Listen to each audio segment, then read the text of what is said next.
자, 잘 쉬었나요? 네, 이제 무슨공학 하도록 하겠습니다. 무슨공학도 뭐 전자공학 못지않게요. 이번 문제는 그렇게 많이 힘들진 않았던 것 같습니다. 근데 이제 아까도 말씀드렸듯이 전자에서도 글을 잘 읽어야 되듯이 무선에서는 더 이제 이런 문제가 많은데, 그죠? 푸는 문제보다는 그런 게 많잖아요, 그죠?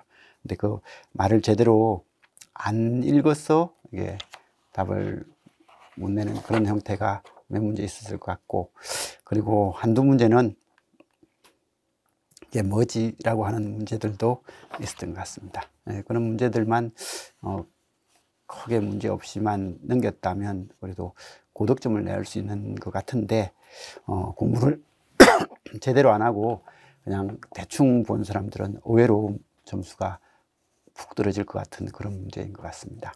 그래서 항상 공부하실 때 글을 읽으면서 이게 왜 틀렸는지 항상 체크하는 그런 연습으로서 공부를 좀 해주셨으면 좋겠습니다.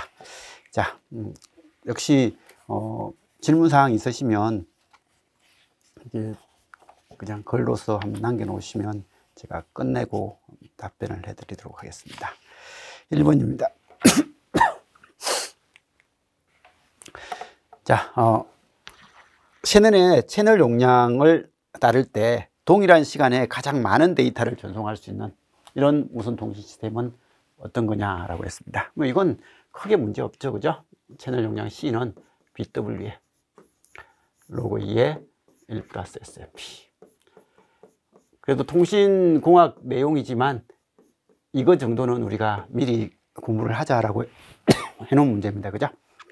그러면 얘는 그냥 빨리, 얘 대역폭 주어져 있고요, 신호대 잡음비가 주어져 있으니까 이걸 가지고 계산을 미리 해내시면 됩니다. 그러면 얘는 채널 용량 C와는요, 얘는 5, 이게 500, 600, 400, 800인데 이거 동그라미 다 똑같이 적용되니까 그냥 5 곱하기, 이게 63이면 64, 64는 2의 6승인가요? 2의 6승이니까 5 곱하기 6, 30. C2는요 600인데 6 곱하기 31이니까요 31이니까 2의 5승이에요 2의 5승이니까 5는 30. 그 다음에 13는요 4 곱하기 127이면 128이 되고 2의 7승입니다. 그럼 이건 7, 그래서 28. 사실 답은 다 동그라미 두 개가 더 있는 KBPS죠, 그죠? 그 다음에 C4는요 800 곱하기 15, 16이 되니까 2의 4승. 그래서 가장 큰 값이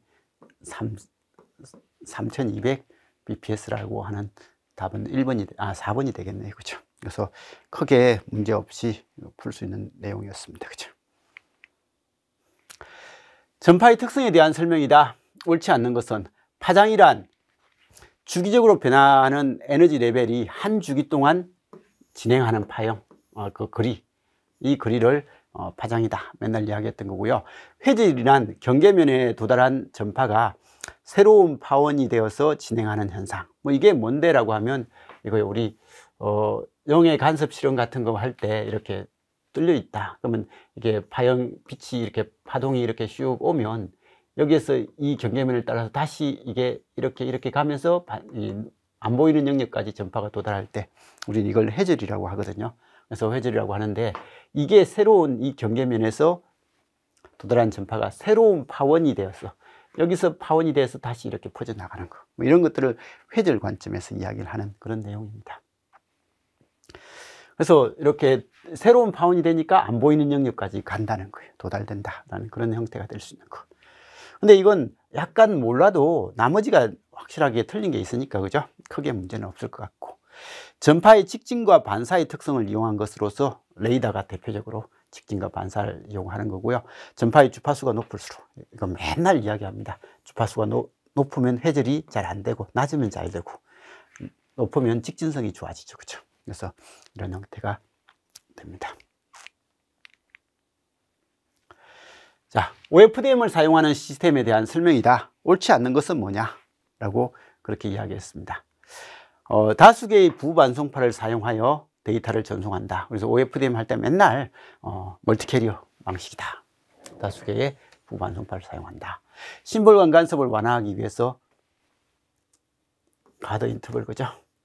그리고 이 부분에 CP를 집어넣어 가지고 사이클릭 프리픽스를 삽입한다, 그죠? 가드 인터벌을 집어넣어서 그 CP 뒤에 그 복사해서 붙인다. 단일 반송파 전송 방식에 비해서 PAPR이 낮다가 아니라 OFDM의 가장 큰 문제점인데, 이게 예전에는 답으로 많이 나오다가 근래 또 답이 안 나오다가 다시 답으로 나왔습니다. 이게 답으로 나오는 문제는 그냥 쉬운 문제죠, 그죠? 그냥 점수 주려고 한 문제입니다. 고속 표류의 역분할을 사용하여 IFFT를 이용해서 변조하죠, 그죠?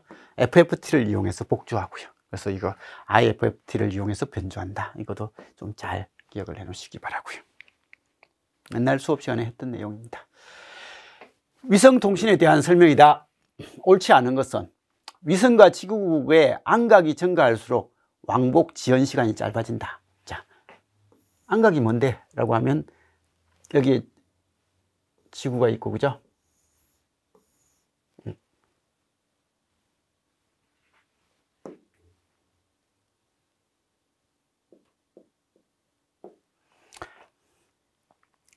자, 지구가 이렇게 있고요. 위성이 여기 있습니다. 그러면 이 지구에서 위성까지 할 때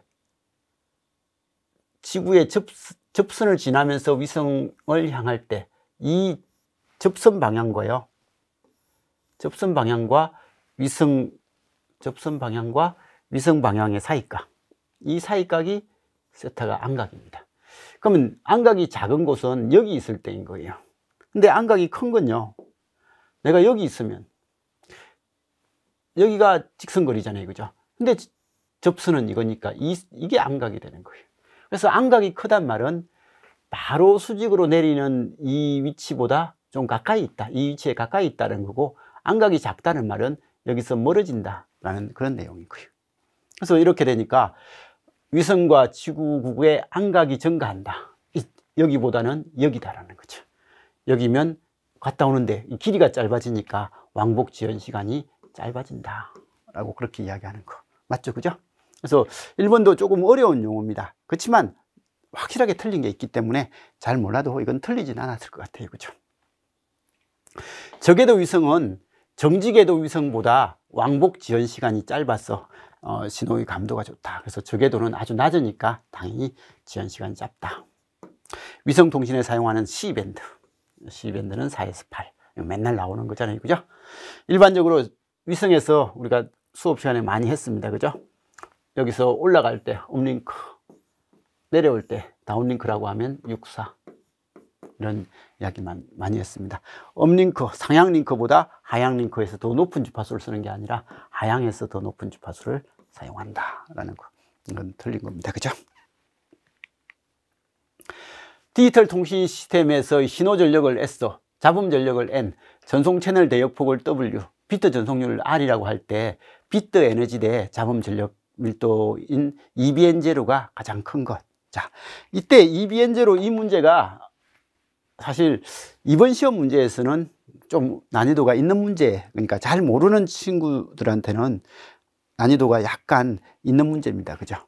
그래서 있는 문제인데 그래도 조금 익숙한 사람들은 이건 그냥 그대로 풀 수 있습니다. 수업하면서 맨날 이야기했던 게 비트 에너지라는 것은 비트 전력에다가 심볼, 비트 타임을 곱하면 전력에다가 시간 곱하면 에너지다. 그리고 이 TB라는 것은요, 비트 타임은 RB의 역수다. 비트율의 역수가 비트 타임이다. 그 다음에 N0는요, 단위 헤일즈당 잡음, BW분의 N, 이게 N0라고 했습니다. 그러면 EBN0는요,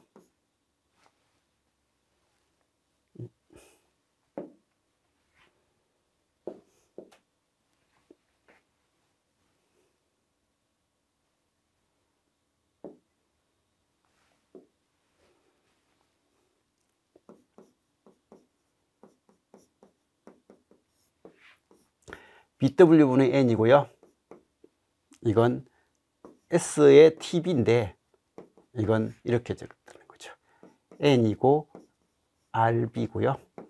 S의 BW. 이게 됩니다. 그래서 이런 형식이 되니까 우리는 이 결과를 이제 알고 있으니까요. 1번. S, N, BW, R. 이렇게 되잖아요. 그죠? 그래서 이렇게 되니까 1번은요. N, 2, R, 1, S, 1, BW, 4 하니까 2. 2번은요. N, 2, R, 4, S, 1, BW, 2 하니까 4분의 1이고요. 3번은요. N, 1, R, 1, S, 2, W, BW, 2에서 4가 되고요. 4번은요. 1 곱하기 2분의 2 곱하기 1에서 1이 됩니다. 그죠? 그래서 이렇게 되니까 답은 이게 이비인제로가 가장 큰 사항이겠죠. 그죠? 자, 이걸 보면 우리가 모르는 내용은 아니에요. 근데 이런 것들 수업 시간에 이렇게 열심히 적어줬는데 이걸 제대로 안 적고 그냥 시험에 안 나오니까 라는 느낌으로 넘겨버리면 이런 문제가 나왔을 때 이렇게 틀릴 수 있는 형태죠. 그죠? 그래서 조금만 신경 써서 본 친구들은 뭐 역시 이건 맞출 수는 있었을 것 같습니다.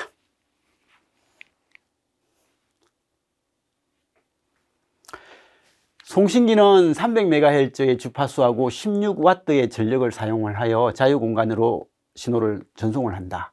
송신 안테나하고 수신 안테나의 이덕이 각각 30dB일 때 송신기로부터 1km 떨어진 점에서의 수신되는 전력, 그러니까 이거 LT, 그죠? 자유공간 전파 손실. PR은 뭐요? PT, GT, GR 나누기 LT. 이때 자유공간 전파 손실은 람다분의 4파이d의 제곱. 그래서 우리는 얘는 4파이d분의 람다의 제곱에 PT, GT, GR. 이렇게 맨날 썼던 공식입니다. 그죠? 그러면 이 문제는, 자, 여기는 요걸 그대로 쓰려면 뭐 파장을 계산해서 하면 되고, 그 다음에 이제 이걸 람다는 뭐요? F분의 C. 이걸 고쳐서 쓰시면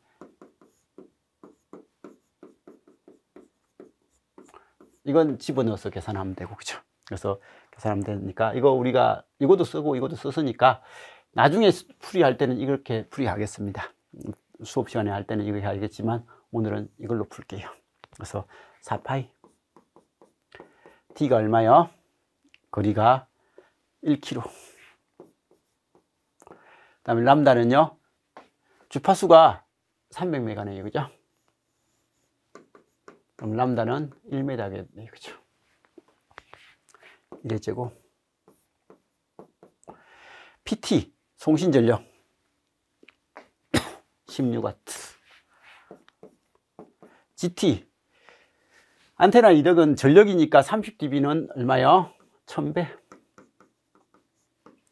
30dB는 1000배니까 이게 10의 3성. 10의 3성.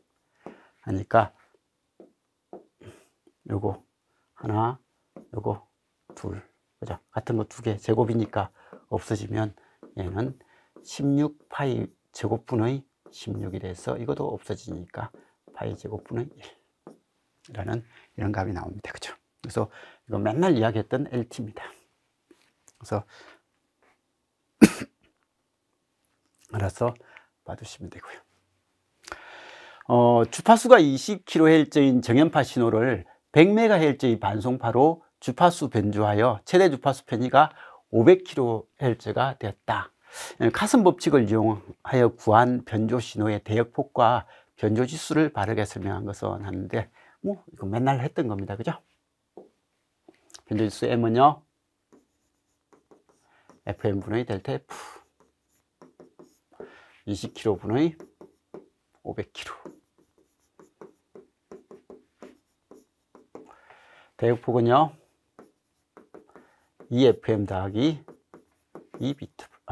델타 F 하니까 EFM 하니까 40.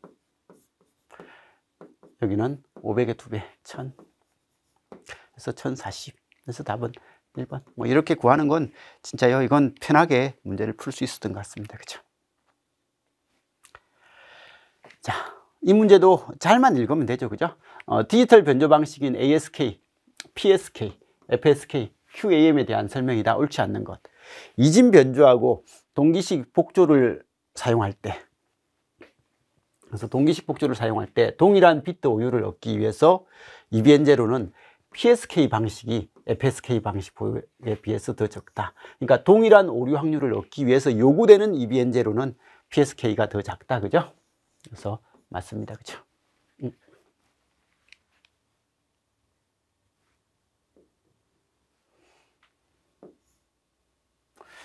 지우개가 어디 도망갔네요.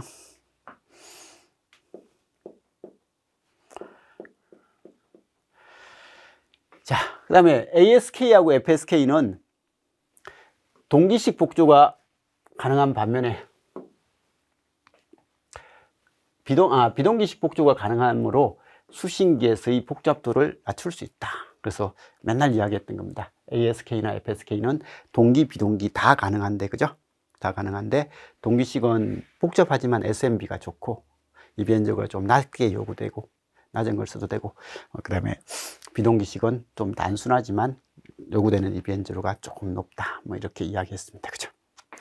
임의의 EBN제로에서 QPSK는 BPSK가 하고 동일한 비트 오류 성능을 얻을 수 있죠. 그죠? 얻을 수 있지만 대역폭 효율은요, 감소가 아니라 QPSK가 2배가 높죠. 그죠? 그래서 2배가 높다. M진 QAM에서 M을 증가시킬 경우에 심볼당 전송할 수 있는 비트 수가 증가하여 대역폭 효율이 개선된다. 이렇게 됐죠. 그죠? 자, 송신기의 출력단은 특성 임피던스가 50인 무손실 동축 케이블과 완벽하게 정합되어 있고, 여기에 송신기입니다. 여기 55mm의 임피던스인데 여기는 정합이 잘 되어 있다는 거예요. 동축 케이블은 입력 임피던스가 35옴인 안테나,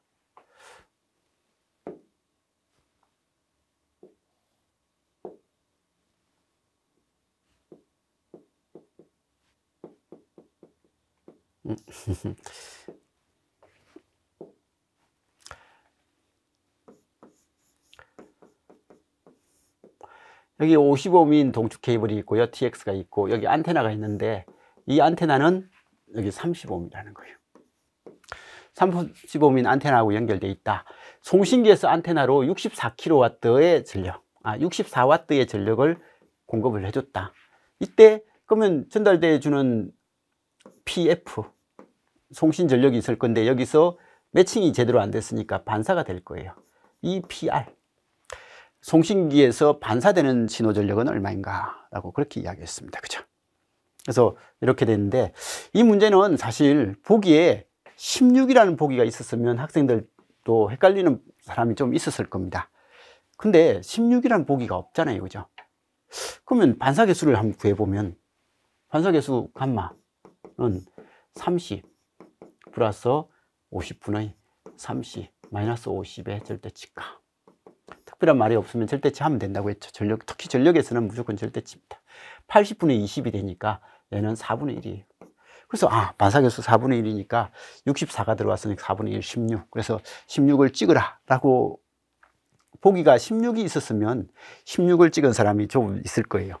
근데 보기에 16이 없잖아요. 그죠? 그래서 16이 없으니까 이런 보기는 딱 보자마자 이건 16이 아니라 뭔가 있구나 라고 하는 거고, 이 반사계수는 전압에 대한 반사계수거든요. 근데 지금은 전력에 대한 관점이니까 전압을 제곱을 해줘야 되고, 그러면 4분의 1의 제곱이 16분의 1이 반사 비율이 될 거예요. 그래서 PF에 대한 PR이 16분의 1이 되는 거예요. 근데 PF가 지금 64니까 PR은 4가 되겠죠. 그죠? 그래서 이건 약간의 이제 오늘 시험 보면서 컨디션이 좋았으면 답을 2번을 찍었을 거고, 그죠? 컨디션이 좀 안 좋았으면 다른 걸 골랐겠죠, 그죠? 자, 그림과 같이 주기 T가 200 마이크로, 주파수 얼마요? 5kHz. 빨리 이거 구하고요.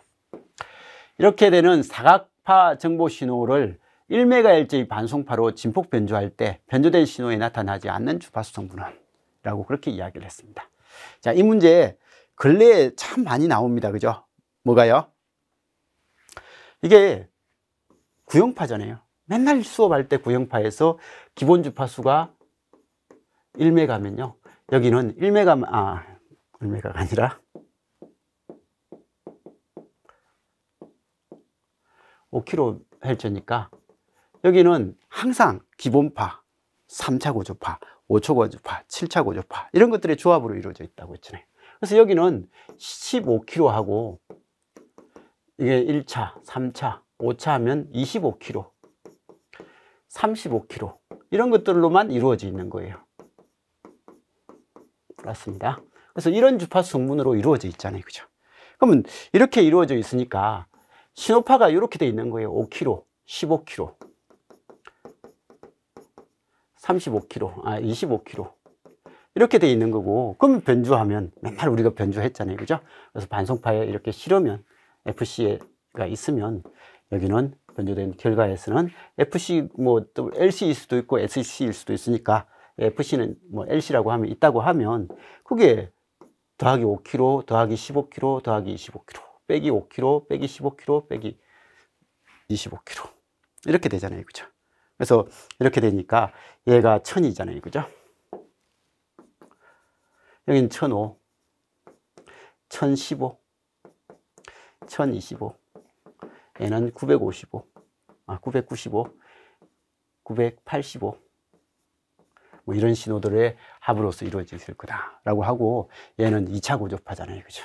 그래서 2차 고조파라서 이런 건 나타나지 않을 거다. 그래서 이게 전자공학에서 했지만 어쨌든 이 구형파라는 것은 고조파들의 합으로 이루어져 있다라는 이 상식을 계속 고민을 하면서 봐줬으면 싶은 문제죠. 그죠? 그래서 이런 문제더라. 그래서 문제 보면서 이 친구가 또 공부를 진짜 이번에 출제하는 친구들이 공부를 잘했던 것 같아요. 그래서 쉽게 낼 수 있었던 것 같아요. 공부를 못하는 사람들이 문제를 내면 이게 문제가 어려워지거든요. 자기가 많이 못하니까 교수님이 내주는 대로 그냥 내고 하는 형태인데, 자기가 알면서 이런 문제를 냈던 거고, 이제 이런 문제들은 이제 난이도 변별을 주기 위해서 좀 하나 냈던 것 같습니다. 아무튼 그냥 문제는 어렵진 않았는데 시험장에서 이게 이거구나 라고 체크를 하는 거, 그게 익숙하지 않아서 틀렸을 수도 있을 것 같고요. 자, 11번. 비유전율이 지금 이제 64고 비투자율이 4인 매질에서 진행하는 전파의 이동 속도 V는요, 맨날 했습니다. V는 F랍니다. 베타분의 오메가. 자유공간에서는 그 매질이 없는, 가이드가 없는 선로에서는 이거 루트 필로에서 위에서 분의 C다, 이런 이야기를 했고, 그죠? 그러면 이게 64고 이게 4가 되니까 64는 8의 제곱, 4는 2의 제곱 하니까 16분의 C. 그래서 속도가 16분의 1이 된다. 마이크로파 신호의 무선 전파 환경에 대한 설명이다. 옳지 않는 것은 라고 되어 있습니다. 통신 거리가 증가함에 따라서 전파의 세기가 감소하는, 그러니까 멀어지면 멀어질수록 전파가 감소하는 것은 우리가 보통 이 LT죠. 그죠? 자유공간의 전파 손실이다. 백색 가우시안 잡음의 주요 원인은 다른 사용자들로부터 송신되는 전파에 의한 방해다. 이건 다른 사용자로부터 송신되는 전파에 의한 방해다라고 하는, 이건 간섭이고요. 백색 가우시안 잡음은 그냥 일반적인 자유공간에서 나타나는 열잡음 같은 그냥 무조건 존재하는 형태의 잡음을 이야기하는 거죠. 그죠? 그래서 이건 틀린 내용이죠. 건물, 그 다음에 지형 등의 장애물에 의해서 수신 신호의 평균 전력이 달라지는 이런 현상, 그러니까 이런 큰 건물에 가려져 가지고 섀도잉 페이딩이라고 그렇게 이야기를 했던 그런 형태가 큰 언덕 같은 것에서 가려져서 이렇게 장애물에 의해서 약해지는 그런 현상을 쉐도잉 효과다라고 그렇게 이야기를 했고요. 송신신호의 회절, 반사, 산란 등에 의해서 다중경로가 발생할 수 있죠. 그죠? 자, 주로 밀리미터파의 응용 및 레이더에 사용되는 무선 주파수 대역 해가지고 베리 하이 프리퀀시, 울트라 하이 프리퀀시, 슈퍼 하이 프리퀀시, 익스트라 하이 프리퀀시 하면서 초단파, 극초단파, 이건 센티미터파, 밀리미터파, 이런 이야기 많이 했습니다. 그죠? 그래서 이렇게 해서 지금은 밀리미터파를 이야기하고 있으니까 봐주시고요. 밀리미터파 나오니까 이건 답을 이걸로 쓸 수밖에 없는 문제 같습니다. 다른 건 이건 초단파 알고, 극초단파 알고, 하이 프리퀀시는 단파 뭐 이런 단어는 아니까 얘는 이것밖에 쓸 게 없는 거죠. 그죠? 자, 14번입니다. 지구국과 12GHz의 주파수로 통신하는 정지궤도 위성이 최대 10kHz의 주파수 편의를 허용할 때 이때 위성과 통신 연결을 유지할 수 있는 지구국의 최대 이동 속도라고 되어 있는데, 사실 이건 지구국의 최대 이동 속도가 구하기가 힘들어요. 그죠? 위성에서는 이게 딱 되면 안각이 0도일 때는 안각이 0도가 될 때는 통신이 안 되거든요. 안각이 이렇게 되면 이게 각도가 90도가 될 수가 없어요. 90도가 될 수가 없어 가지고 이 문제는 사실 계산하기가 좀 불편한데, 어쨌든 도플러 스프레드 FD는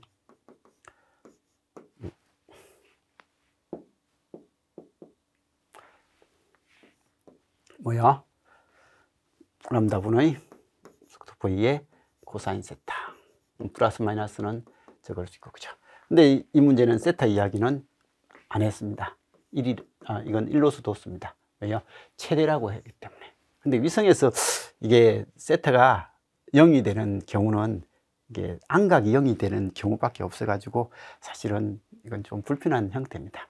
그렇지만 어쨌든 이건 최대 시험 문제의 기본은 이건 1이다라는 기본이고요.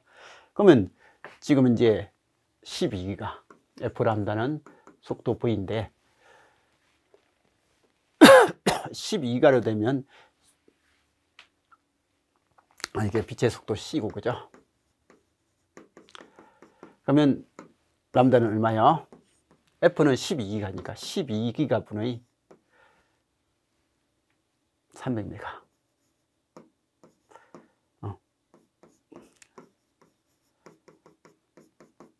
그러면 메가 없어지고 동그라미 2개 없어지고 이렇게 없어지니까 40분의 1이죠. 그죠? 그래서 이건 40분의 1이에요.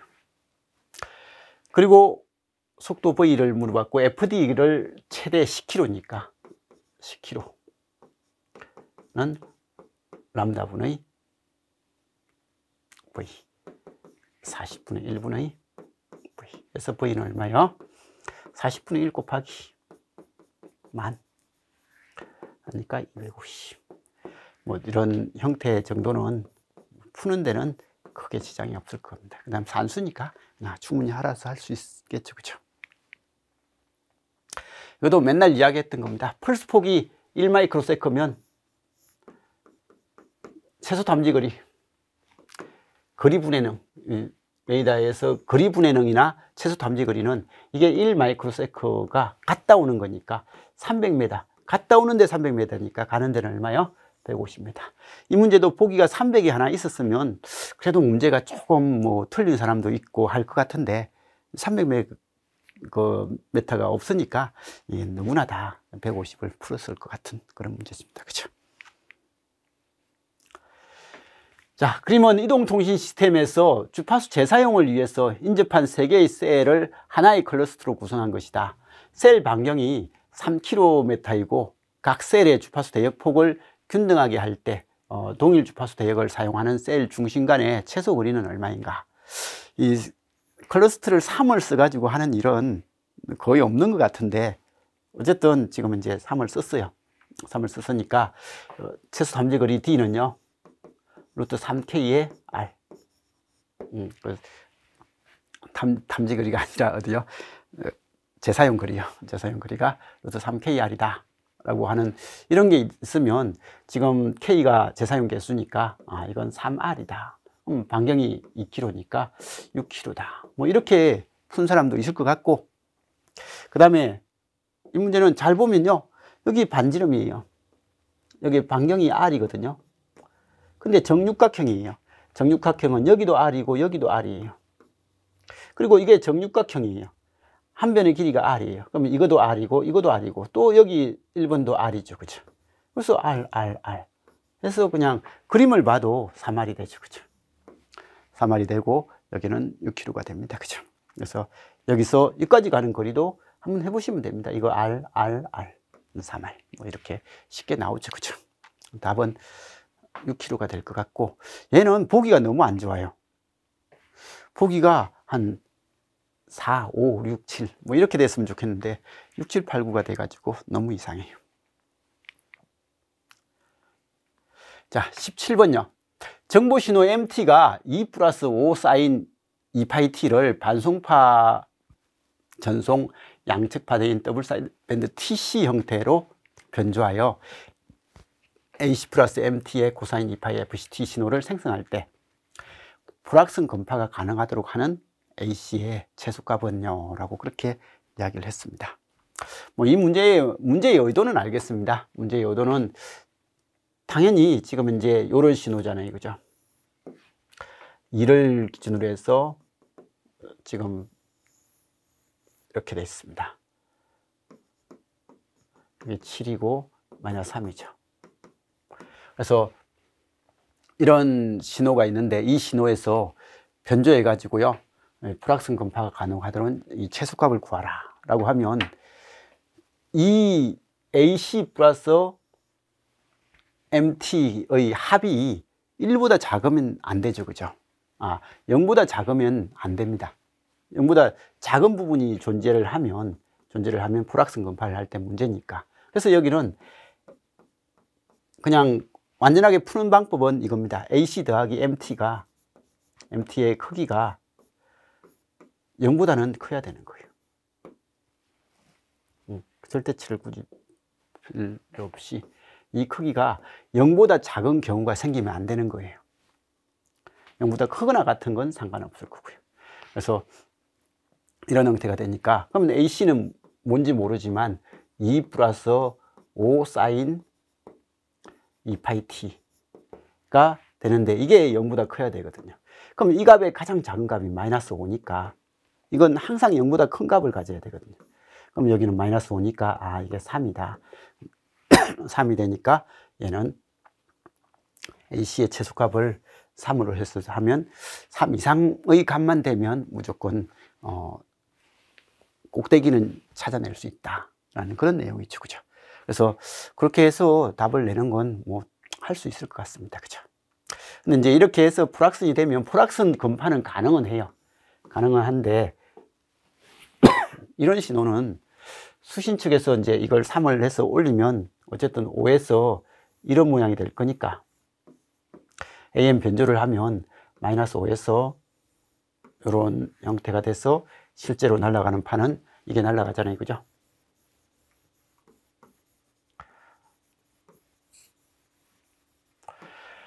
그래서 불확성 검파를 하는데 이 불확성 검파 됐을 때 이 신호는 이게 있음으로 해서 원래 MT는 찾을 수가 없죠. 그죠? 그게 그냥 불확성 검파가 되면 그냥 5 사인 2파이 T라는 이런 형태만을 찾을 수 있는 거지, 원래 신호 2가 있었다 이런 것들은 찾을 수가 없는 그런 형태가 됩니다. 아무튼 이 문제의 의도는 이겁니다. 우리가 AM 변조해서 요 값이 이게 3이 되면 2에서 3을 더하면 5가 돼 가지고 이 5가 되고 10이 돼서 마이너스 여기가 0이 되니까 0보다 작은 쪽이 있으면 불확성 검파를 할 수 없으니까 0보다 크게 다 올려서 사용해라 라는 그런 의도죠. 그죠?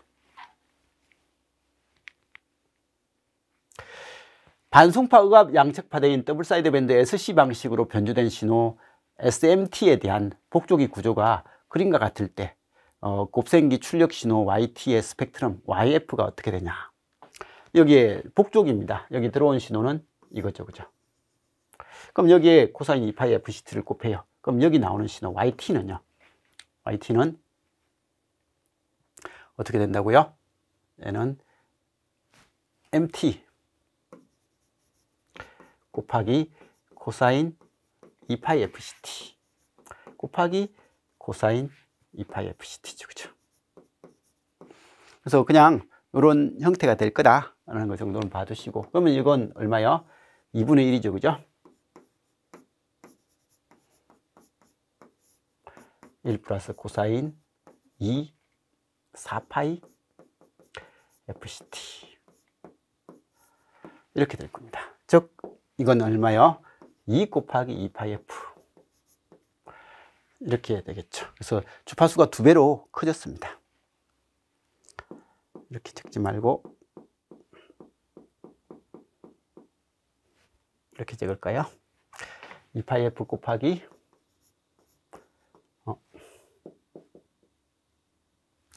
2파이 곱하기 2fc. 어쨌든 주파수가 2배로 늘었습니다. 자, 이게 yt잖아요. 다시 적으면요, 2분의 1 mt 더하기 2분의 1 mt에다가 코사인 2파이 곱하기 2fc.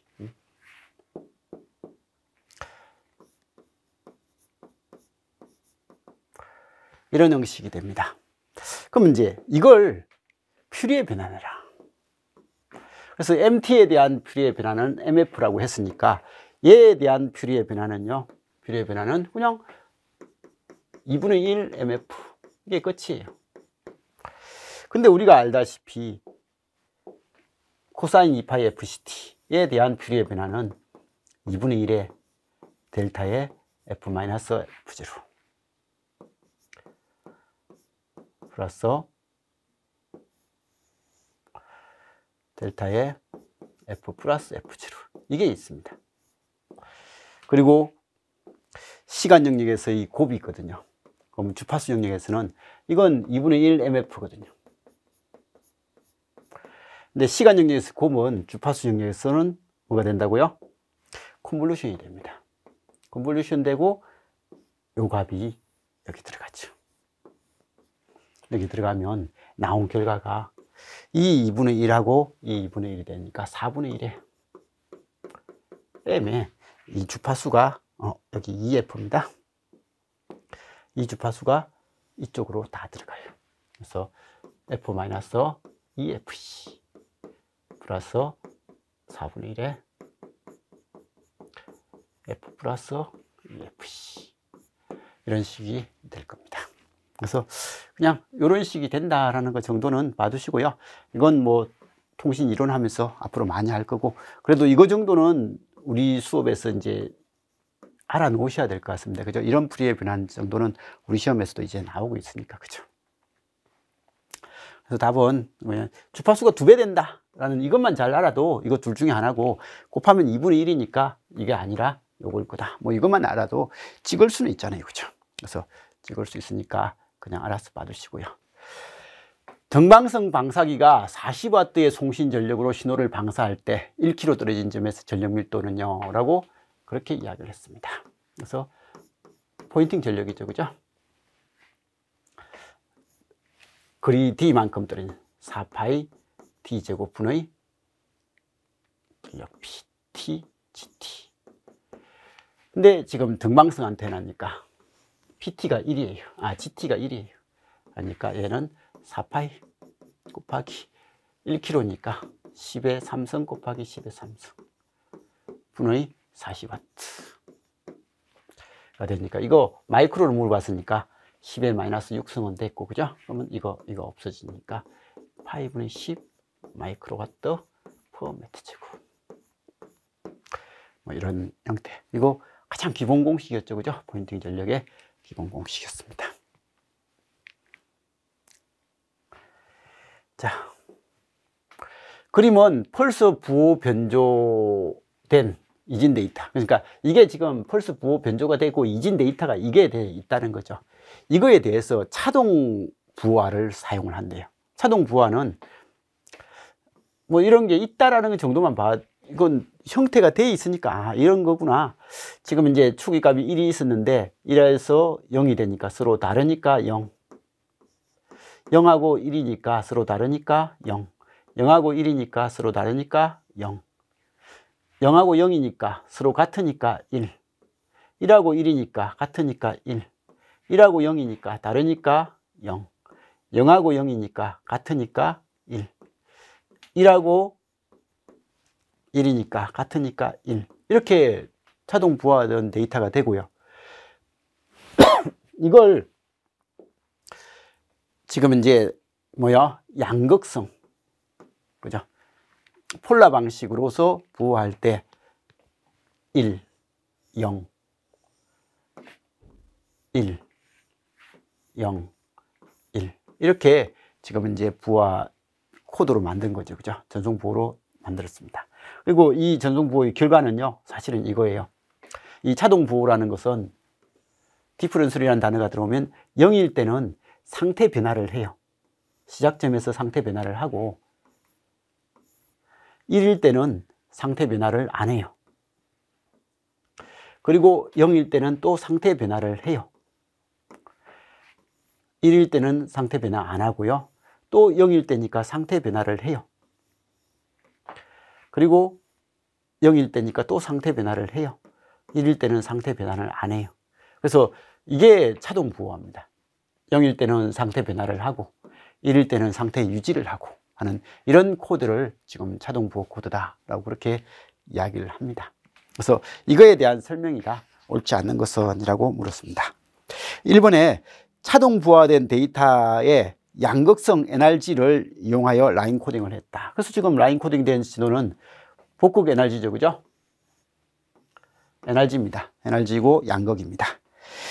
차동 부호화된 데이터의 현재 비트의 전송 오류는 다음 비트의 검출에 영향을 주지 않는다. 이 차동 부호의 특징이 이 비트가 오류가 났다고 생각해 보세요. 이게 비트 오류가 났다. 0이 아니라 1로서 5인 돼버렸다. 이렇게 되면 얘는 상태 반전을 하고 또 상태 반전을 하고 또 상태 반전을 하니까 다음 비트들에 대한 오류를 만들어낼 수 있다라는 그런 내용이고, 만들 때부터 이거라면요, 여기가 그래서 1이 돼버렸으면요, 이게 이렇게 될 거잖아요. 그죠? 수신될 때, 만들 때도 이런 형태가 됩니다. 이게 지금 이제 0이라고 해봅시다. 0이라고 해버리는 이런 꼴이 되니까 여기가 엉터리 값이 되죠. 이것만 되는 게 아니라 이것까지도 엉터리 값이 되잖아요. 그래서 이것도 엉터리 되고 이게도 엉터리가 되는, 이게 오류가, 이 비트가 오류가 나면 다음 비트까지 영향을 받게 되는, 이 우리 익스클루시브 오아나 노아의 특징들은 하나가 잘못되면 그 다음이 연달아 잘못될 수 있다라는 그게 하나의 특징이잖아요. 그죠? 그런 이야기를 하고 있습니다. 그래서 이런 거고, 기준 비트를 제외한 차동 부호화된 데이터는 익스클루시브 노아 연산으로 생성할 수 있죠. 그죠? 지금 이제 이거 익스클루시브 노아 한 거잖아요. 생성할 수 있다. 수신기에서도 차동 방식으로 복화를 한다. 그래서 다시 이렇게 됐으면 1이 왔다. 1, 0이니까 0이다. 이게 아니네요. 이렇게. 1, 0이니까 0이다. 여기는 이렇게 했으면 항상 이렇게 하죠. 0, 0이니까 1이다. 0, 0이니까 1이다. 0, 1이니까 0이다. 1, 1이니까 1이다. 1, 0이니까 0이다. 0, 1이니까 0이다. 1, 1이니까 1이다. 라고 해서 이 원래 데이터가 이렇게 복구가 됩니다. 그래서 복구가 되는 이런 형태고, 한번 이렇게 하면 나머지는 또 한번 이렇게 해주는 이 방식입니다. 그래서 이렇게 복구를 수행한다라는 건데, 뭐 이런 건 몰라도 그냥 답에서 우리가 DPSK 같은 거 하면서 이런 용어를 써봤잖아요. 그죠? 그래서 이런 형태를 써봤으니까 그런 거 생각하시면서 답을 내시면 충분히 어렵진 않게 해결을 했을 겁니다.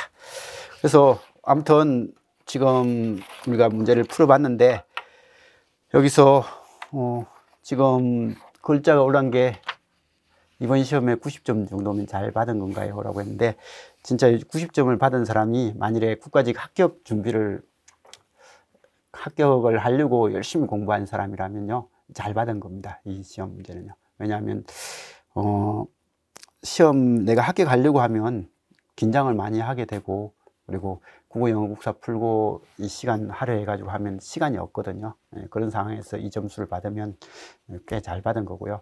만약에 이제 그냥 공무원이라든지 이런 거 지방직 준비하면서 모의고사를 하러 갔고, 나머지 국어, 영어, 국사보다는 전공에 투자를 시간을 많이 했고 90점이 나왔으면 어느 정도 이제 적당한 수준보다는 약간 평균보다는 높을 거고요. 만일에 국가직 합격을 하려고 갔는데 이 점수가 나왔으면 진짜 약간 고득점을 한 그런 형태가 될 거예요.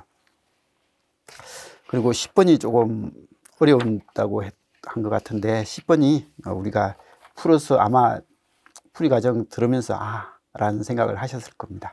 그래서 항상 이런 문제를 어떻게 접근해야 된다라는 이런 형태를 보시면서 봐주시면, 우리 시험은 뭐 지금 풀었을 때 그렇게 많이 힘들게 한 그런 내용은 없죠. 그죠? 맨날 나오던 패턴 형태가 나와서 시험 편안하게 문제를 풀었을 것 같습니다. 근데 아까도 말씀드렸듯이 이걸 건성으로 약간 제대로 안 읽고 푼 사람들은요, 나는 시험 볼 때는 85점, 90점 받을 줄 알았는데 실제로 체크를 해보니까 65점, 50점, 60점, 뭐 65점 나오고 70점 나오는 친구들이 꽤 많을 거예요. 이건 이제 문제 급한 마음에 문제를 풀다 보면 이게 제대로 안 읽게 되고, 제대로 안 읽으면 그게 오류를 자기가 나름대로 오류를 만들어서 이렇게 틀린 경우가 생길 겁니다. 아무튼 시험 보시느라고 고생하셨고요.